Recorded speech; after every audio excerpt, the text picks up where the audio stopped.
মারুফ। আল্লাহু আকবার। আল্লাহ পাক আমাদেরকে শ্রেষ্ঠ উম্মত বানাইছেন। ও আমার বন্ধুগণ, ও আমার বাবাজিরা, আখির জামানার উম্মত যতক্ষণ পর্যন্ত হাসর ময়দানে থেকে যতক্ষণ পর্যন্ত জান্নাতে না যাবে, আল্লাহর হাবিব বলেন 1,24,000 যে সমস্ত নবীরা আসছিলেন প্রত্যেকটা নবীর উম্মত বলবে আমরা আগে জান্নাতে যাব।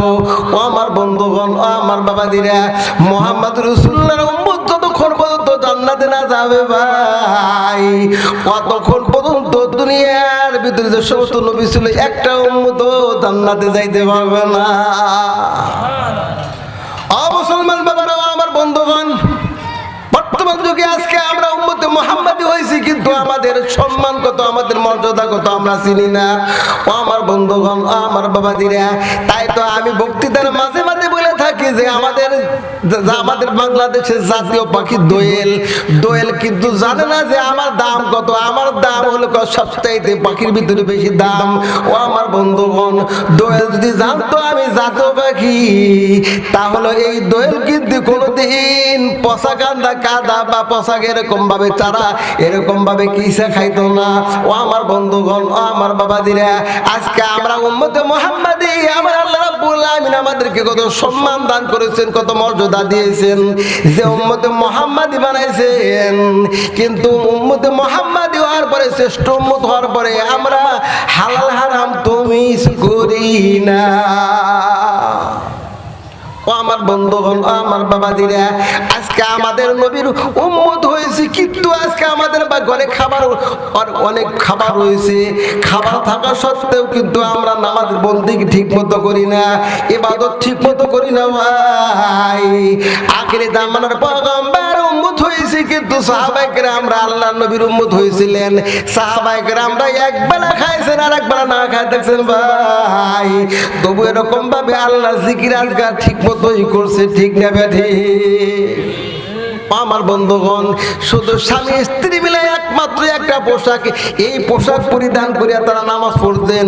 ও আমার বন্ধুগণ, আমার বাবাদিরা, প্রত্যেকদিন মসজিদে নববীতে যখন সাহাবায়ে কেরামরা জোহরের নামাজ, আসরের নামাজ, মাগরিবের নামাজ, ইশার নামাজ শেষ হয়ে যায়, ফজরের নামাজ যখন শুরু হয়ে গেছে, নামাজ শেষ হওয়ার পর প্রত্যেকটা সাহাবায়ে কেরামরা বারান্দায় বসে থাকতেন।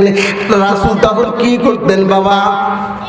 আল্লাহর হাবিব মসজিদে নববীর বারান্দায় সেরকম ভাবে সাহাবায়ে কেরামদেরকে হাদিস দরজ দিচ্ছেন। ও আমার বন্ধুগণ, হাদিস বলতেন।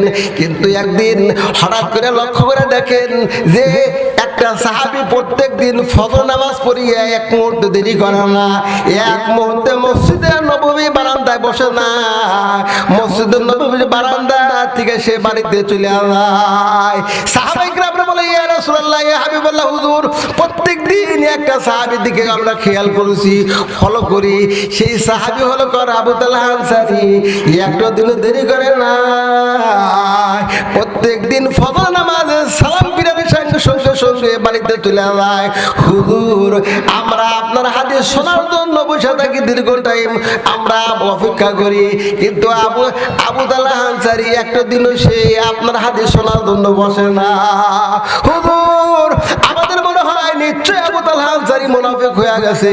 ও আমার বন্ধুগণ, আমার বাবাজিরা, মুহাম্মদ রাসূলুল্লাহ বলেন, বাবারা, আবার আবু তালহা আনসারী মুনাফিক হয় নাই। আবু তালহা আনসারী নিশ্চয় কোনো সমস্যা হয়েছে, এই সমস্যার জন্য বাড়িতে চলে যায়। চলো যাই, আজকে ফজর নামাজ শেষ হয়ে গেছে, আমরা সবাই আবু তালহা আনসারী বাড়িতে যাব। আবু তালহা আনসারী কি জন্য ফজর নামাজ পড়িয়া দেরি করে না, বাসায় চলে আসে? তার একটু তদন্ত নেওয়া দরকার, একটু খোঁজ খবর নেওয়া দরকার।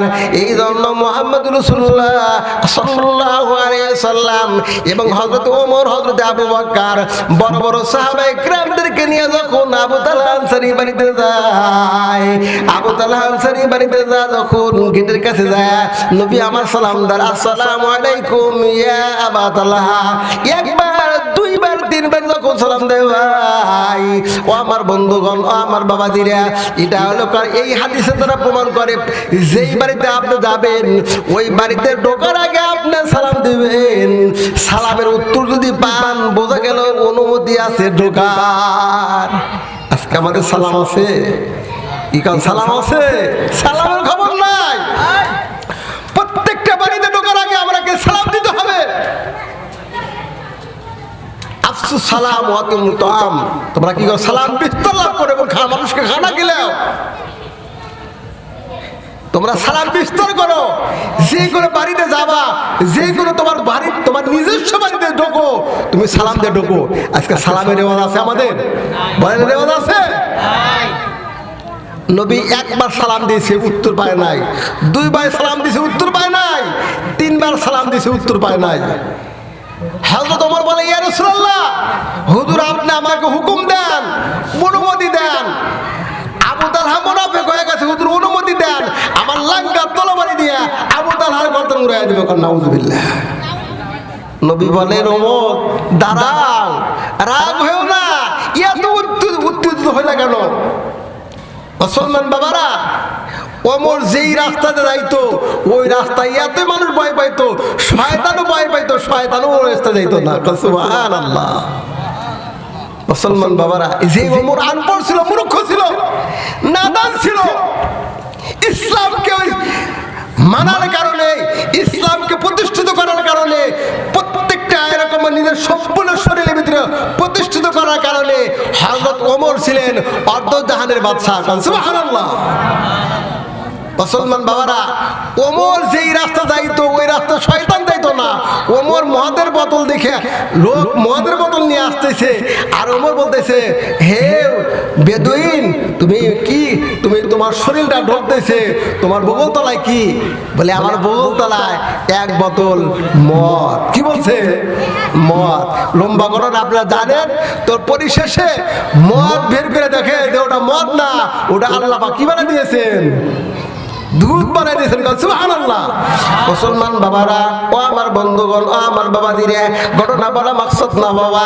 হযরত ওমর ডাক দিয়ে বলতেছেন, আল্লাহর বান্দা, ব্যাপার কি? তুমি তো মদের কথা বললা, কিন্তু মদের বোতলের ভিতরে আমি দুধ দেখতেছি, কুসুম কুসুম গরম দেখতেছি, মিষ্টি দেখতেছি। ও আমার বন্ধুগণ, ও আমার বাবা দিরে, এই জনক ব্যক্তি বলে, হুজুর আসলে আমি মদ নিয়ে আসছিলাম, এগুলা মদ দুধ না। এরকম ভাবে ওমরের সাথে যখন কথা কাটাকাটি হচ্ছে বাবা, আল্লাহ রাব্বুল আমিন ইলহামের মাধ্যমে ধরা দিল, ওমরে তুমি ওই লোকটার সাথে, আমার বান্দার সাথে তুমি এরকম ভাবে কথা কাটাকাটি করো না, আমার বান্দার সাথে তুমি রাগ হয়েও না। আমার বান্দা আমার দরবারে গফুরুর রহিম ঘোষণা দিয়েছেন, ওমর আমার বান্দা আমার কাছে তওবা করেছে, যদি আজকে যদি মাওলা তুমি ওমরের হাত থেকে বাঁচায়া দাও, জীবনে কোনোদিন আর মদের বোতলে হাতে নিব না। এই যে তওবা করলাম, জীবনে কোনোদিন আর মদ পান করব না। ওমর শুনে রাখো, আমি আল্লাহ রাব্বুল আমিন ওই বেদুইন লোকের কথা শুনিয়া আমি আল্লাহ রাব্বুল আমিনের রহমতের জোশ এরকম ভাবে দরিয়া এরকম ভাবে জোশ মিলে গেছে। আমি আল্লাহ ওই মদের বোতলের ভিতরে মদ ছিল, শুধু মদটাকে আমি দুধে পরিণত করে খাদ্য নয়, আমি আল্লাহ কুসুম কুসুম গরম বানিয়ে দিয়েছি, এবং ওই মদটাকে এরকম ভাবে মিষ্টি দুগ্ধ এরকম ভাবে বানিয়ে দিয়েছেন। কারণ মারহাবা। ও মুসলমান বাবারা, আমার বন্ধুগণ, বাবা ডাকতে বলতেছে, ইয়া রাসূলুল্লাহ, ইয়া হাবিবাল্লাহ, হুজুর এই লোকটা সেরকম ভাবে আপনি তিনবার সালাম দিয়েছেন, আবু তালহা আনসারী তিনবার উত্তর দেয় নাই। হুজুর আপনি যদি অনুমতি দেন, আমি আবু তালহার গর্দানকে আমি উড়াইয়া দিব। রাসূল বলেন, না ওমর, তুমি তাকে এরকম ভাবে মারার জন্য উত্তেজিত হও না।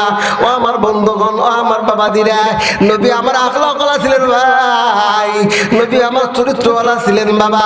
সাহাবায়ে কিরামরা বলেন যে আমি নবীকে এরকম ভাবে আখলাক এরকম ভাবে চরিত্র দেখে আমরা কি করছি, ইসলাম গ্রহণ করে মুসলমান হয়ে গেছি। অনেক হাজার হাজার বেদুইন কাফের মুশরিকরা নবীর আখলাক দেখে এরকম ভাবে মুসলমান হয়ে গেছে। আজকে আমরা মুসলমান এমন আখলাক হয়েছি ভাই, এই মুসলমানরা তো ঘৃণা করে, বিধর্মীরা হিন্দু খ্রিস্টানরা মুসলমানদের স্বভাব দেখে ঘৃণা করে, ঠিক না ঠিক?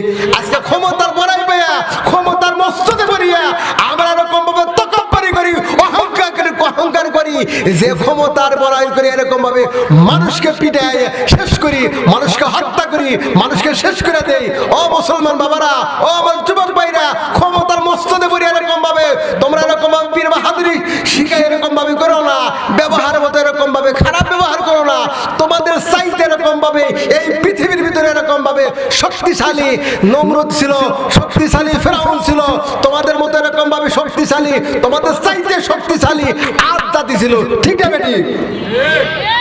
আজ জাতিরা শক্তিশালী ছিল, আল্লাহ পাক তাদেরকে এরকম ভাবে দুনিয়ার থেকে হালাক করে দিয়েছে। ফেরাউনকে এরকম ভাবে এরকম ভাবে ইঁদুরের বাচ্চার মতো এরকম ভাবে পানিতে ডুবায় ডুবায় মারছে। ঠিক না ঠিক? এই জন্য ভাই দোস্ত বুজুর্গ, আমি ক্ষমতার ভাইদেরকে বলি, তোমরা এরকম ভাবে ক্ষমতা পায়া তুমি যাই সবার উপরে এরকম ভাবে অত্যাচার করো না, তাদেরকে মাফ ঘোষণা করে দাও, অপরাধ করছে তাদেরকে মাফ করে দাও, আল্লাহ পাকও তোমাকে মাফ করবেন। সুবহানাল্লাহ। ও আমার বন্ধুগণ, ও আমার বাবাজিরা, রাসূল বলেন ওমর রে রাগ হইও না। মনে আসেনি? মনে আছে? রাসূল বলতে রাগ হইও না, সালামের উত্তর নেয় নাই, দেখি ও বাড়িতে কি অবস্থা। কিছুক্ষণ পর বাসার থেকে হযরতে আবু তালহা আনসারী বের হয়ে আসেন। সুবহানাল্লাহ। মুসলমান বাবারা, আবু তালহা আনসারী তখন আসেন। রাসূল বলেন, বাবা আবু তালহা, কি ব্যাপার বাবা? একবার দুইবার তিনবার সালাম দিয়েছি বাবা, উত্তর নিলা না। ও আমার বন্ধুগণ, ও আমার বাবাজিরা, আবু তালহা ঠিক থাকতে পারলেন না বাবা। মুহাম্মদ রাসূলুল্লাহ বলেন, আবু তালহা রে, প্রত্যেক দিন ফজর নামাজ পড়ে এরকম ভাবে তুমি মসজিদে নববীর দিকে বাসার দিকে চলে আসো। আবার সাহাবায়ে কেরাম আমার কাছ থেকে হাদিস শোনে, হাদিস শুনে তারা আমল করে, এরকম ভাবে অন্যকে এরকম ভাবে প্রচার করে। বাবা তোমার কি সমস্যা হয়েছে? তুমি একটা দিন এরকম ভাবে মসজিদে নববীতে বসে দেরি করো না। ও আমার বন্ধুগণ, ও আমার বাবাজিরা, আবু তালহা আনসারী বলেন, কোনো কথা বলেন না, শুধু কাঁদতেছেন কাঁদতেছেন, চোখতে পানি এরকম ভাবে জোরসে এরকম ভাবে পড়তেছে বাবা। আল্লাহর হাবিব বলেন, আবু তালহা রে, কি হলো বাবা? কি কথা বললাম, তুমি কি জন্য কাঁদো বাবা? আবু তালহা বলেন, ইয়া রাসূলুল্লাহ, ইয়া হাবিবাল্লাহ, হুজুর আমাদের গোপনে খবর দুনিয়ার কোনো মানুষ জানে নাই। হুজুর আমাদের গোপনে রহস্য দুনিয়ার কোনো মানুষকে বলি নাই। আজকে এমন একটা কথা যেটা আপনার কাছে যদি বলি গোটা পৃথিবীর মানুষ জেনে যাবে। হুজুর আমাদের গোপনীয় খবর। মুহাম্মদ রাসূলুল্লাহ বলেন, রাহমাতুল লিল আলামিন বলেন, বাবা আবু তালহা রে, কি গোপনীয় খবর বলো বাবা? আবু তালহা বলে, হুজুর আমার মন চায় প্রত্যেক দিন ফজর নামাজ পড়িয়া আপনার হাদিস শোনার জন্য মন চায়, কিন্তু আমি শুনতে পারি না হুজুর। হুজুর আমাদের স্বামী স্ত্রী মিলে দুইজন মিলে একমাত্র একটাই কাপড় হুজুর, দ্বিতীয় কোনো কাপড় নাই হুজুর। প্রত্যেক ওয়াক্ত নামাজের ফরজ পরে একটু টাইম থাকে, ওক্ত থাকে নামাজ পড়ার জন্য, ওক্ত থাকে, কিন্তু ফজর নামাজের পর টাইম থাকে না, অল্প টাইমে করে সুজুদ হয়। ইয়া রাসূলুল্লাহ, ইয়া হাবিবাল্লাহ, হুজুর মসজিদে নববীতে যখন ফজর নামাজে যখন আযান দেয়, বেলাল যখন আযান দেয়, আযান দেওয়ার সঙ্গে সঙ্গে আমার ঘরের ভিতরে একটা সুন্দর করে একটা গর্ত করছি হুজুর। ওই গর্তের ভিতরে আমার বিবি গর্তের ভিতরে নেমে যায়, নামার পরে আমার ওই কাপড়টা, ওই চাদরটা আমাকে খুলে আমাকে দেয়া যায়। ইয়া রাসূলুল্লাহ, ইয়া হাবিবাল্লাহ, হুজুর ওই চাদর পরিধান করে আমি এরকম ভাবে মসজিদে নববীতে যাই, নামাজ পড়ার জন্য যখন চলে যায়, নামাজ পড়ে যখন আপনার হাতে শোনার জন্য একটু মন চায়, কিন্তু আমি দেরি করি না। আমি যদি দেরি করি তাহলে সূর্য উদয় হয়ে যাবে হুজুর। সূর্য যদি উদয় হয়ে যায় তাহলে আমার বিবি নামাজ পড়তে পারবে না। এই জন্য আমি সঙ্গে সঙ্গে বাসার ভিতরে এসে হাজির হয়ে যায়। বাসার ভিতরে আসার পর এই গর্তের ভিতরে আমি নেমে যাই, নামার পরে ওই চাদরটা খুলিয়ে আমার বিবির কাছে দিয়ে দেই হুজুর। গর্তটাকে ভিতরে যখন নামার পরে আমার এই চাদরটা দেওয়ার পরে এই চাদরটা পরিধান করিয়া আমার বিবি সুন্দর করে এরকম ভাবে আল্লাহু আকবার বলে নামাজ পড়ে শুরু করে দেয়। ও আমার বন্ধুগণ, ও আমার বাবাজিরা, সাহাবায়ে কেরামরা তবু নামাজ কিরকম ভাবে কাজা করে নাই বাবা। এ মুসলমান বাবারা, আমার মা বোনরা, আজকে আমাদের কাপড়ে কোনো হুব্বা নাই বাবা, আজকে আমাদের কাপড়ে কোনো এরকম ভাবে সীমা নাই। তবু এরকম ভাবে নামাজের টাইম হয়ে যায়, নামাজ শেষ হয়ে যাচ্ছে, ফজর যখন আসর মাগরিব ওরেশা, ও হুজুর কলব সে বাসুয়াদা, ও হুজুর কলব সে বাসুয়াদা। ফজর নামাজ চলে যায় ভাই, যোহর নামাজ চলে যায়, আসর নামাজ চলে যায়, মাগরিবের নামাজ চলে যায়, তুমি খবর নাও না। এশার নামাজ তোমার চলে যায়, তুমি খবর নাও না বাবা।